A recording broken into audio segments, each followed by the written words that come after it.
it's Leslie with Bon Air Soap Company. We are about to mix up a batch of lemongrass soap, and I thought I would invite you all to the back of the studio to see kind of what we're doing. So right here in this bucket here, I have a bunch of coconut oil, and I'm about to strain in the lye, which will take this coconut oil and turn it into a beautiful soap.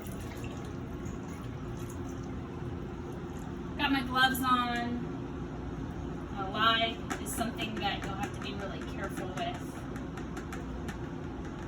So we always treat it with respect back here. Okay, now that that's in, I will grab my mixer and to kind of get everything incorporated.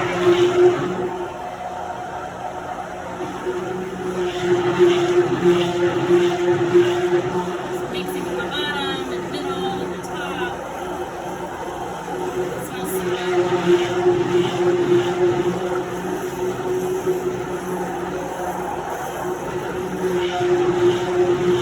Give a little shot of the bubbles. It's starting to thicken up and come together.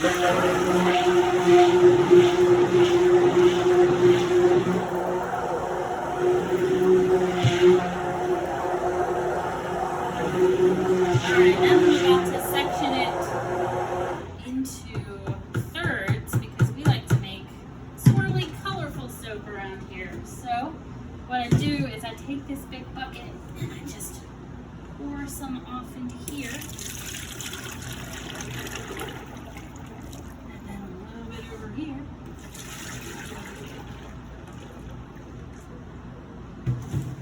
Now, add in my colors. Can you see that? That's our green, and then we've got the yellow as well. So here, this is a cosmetic grade mica. Alright, so I'm going to start by mixing my base batch just a little bit more to make sure it's incorporated.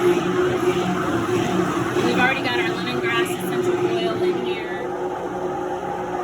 Just give this about 10 seconds. Make sure it doesn't separate on us.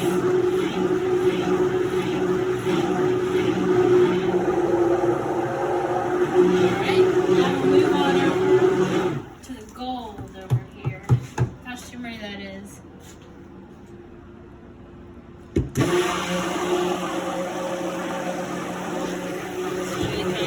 Get it incorporated.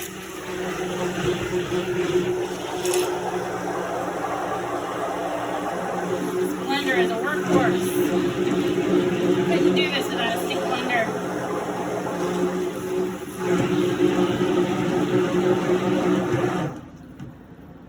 Got a couple little lumps in there, so I'm going to keep mixing.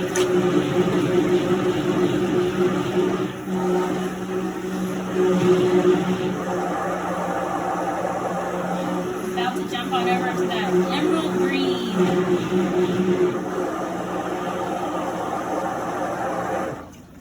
The colors that I buy, this green over here, for whatever reason they call it crazy eyes. What's cool? Crazy eyes green.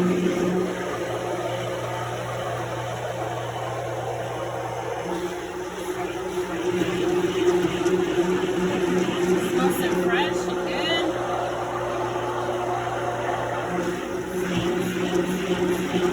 Make sure that the soap has come to trace and that it's thickened up. But not too thick because I still got to get it in the mold. Okay, almost there, crazy eyes. Alright, looks good. Now, we've got our three colors, our gold, our cream, and our green. And we'll start with the cream over here in the molds, where I'm just gonna divide these and kind of eyeball to make them all even.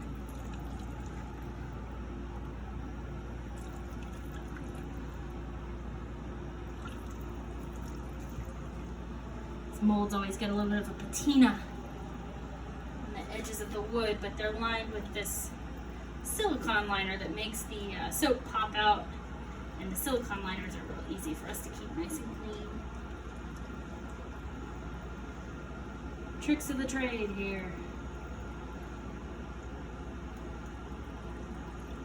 Alright, now I'm just going to go back and keep adding some until we run out. It's already looking nice and creamy.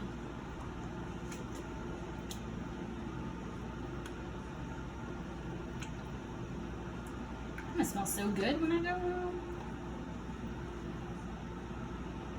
I actually always smell good when I go home.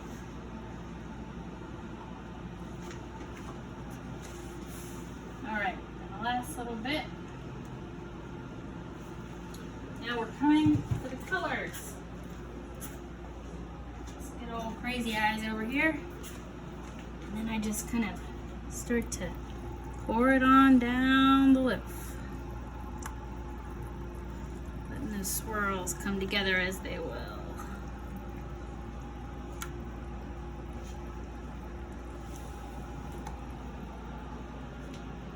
You really can kind of get into a flow here. And some days we'll be able to do like 4 batches of these. So that is 4 batches is about 360 bars in a day.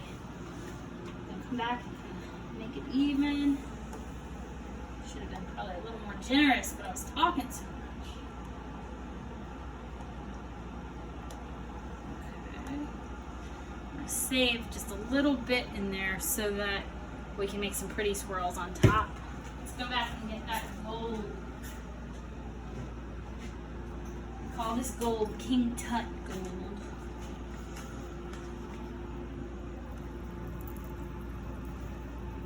Get that in there.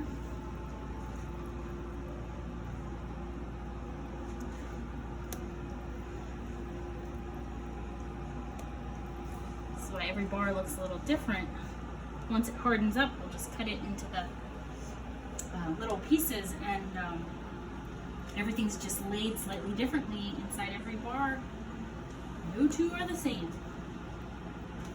But sometimes it's fun. Sometimes you can catch one that has an image in it, like a smiley face or a mustache. Or I've seen a lot of mustaches. I don't know why. Let's see. Just evening a few things up here. Making sure everybody gets their fair share. Alright, so got a little bit left in here, and what I'm going to do, my hand is gloved. This is still caustic, you can still feel the lye in there, but with the glove I can get in there and make these little swirly patterns, kind of quick and haphazard like. Let's see if I can get to this last one. Alright, now we're going to come in with the green. Go up and down one side.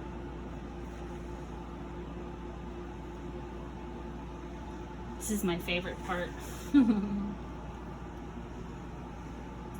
Sometimes I really can find that flow that people talk about where you're barely thinking, you're just moving and creating, and that feels so nice.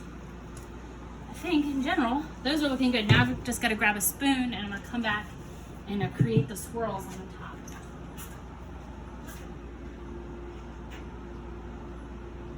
So I'm just going to come in here with the end of this spoon and almost like you're making a swirly cake at home. Just make the top have some texture.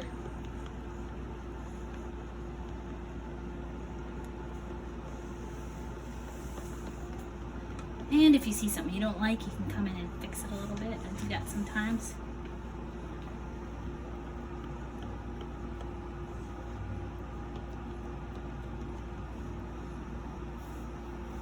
Let's see. Alright, so what we'll do after I swirl these is they will sit in the mold until the end of the day, and right before I head home from work, I will cut them and lay them out to cure, and they'll be ready for you guys in 4 to 6 weeks. So thanks for watching me and tuning in and seeing what we're doing back here. I'll be doing other videos soon.